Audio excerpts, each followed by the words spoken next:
Унгарскиот премиер Виктор Орбан е во посета на Македонија, а премиерот Христијан Мицкоски посочи на дел од нивниот разговор. Верувам дека со поддршката на Унгарија и другите наши сојузници, Балканот ќе го заземе своето заслужено место во Европската унија. Денес имавме конструктивна тет-а-тет средба на која разговаравме за широк спектар на теми од билатерално и регионално значење. Споделуваме заедничка визија за регионалната стабилност и економскиот просперитет, а денешните разговори беа фокусирани на конкретни проекти кои ќе го поттикнат развојот на нашите општини и бизнеси.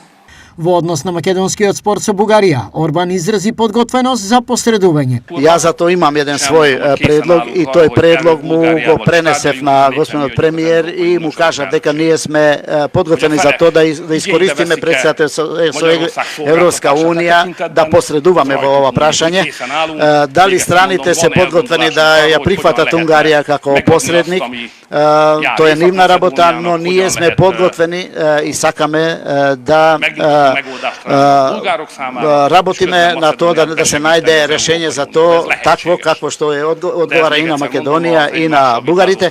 Одвојувањето на Албанија на патот кон Европската унија за Орбан е повреда на националната гордост. Уште еднаш сакам да нагласим дека национална гордост е најважно за една нација и Европска унија мора да има предвид национална гордост на сите држави. А ова што се случува со Македонија, тоа е повредување на националната гордост на граѓаните на Северна Македонија и тоа се во изминати 10 години постојано случува.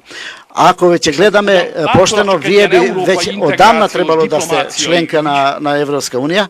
За Мицкоски, ситуацијата е сложена, но надеж не треба да се губи. Ние не смееме да губиме надеж и не смееме да се разочаруваме, иако многу пати се разочаравме во овие децении. Јас жалам што тоа се случува и жалам што ние повторно мораме да бидеме жртва на билатерализација, а не на исполнување на копенхагенски критериуми. Унгарскиот премиер одговараше и на други прашања, потенцирајќи дека земјите од Западен Балкан заслужиле многу повеќе од Европската унија, но и дека парите позајмени на Македонија немаат кинеско потекло.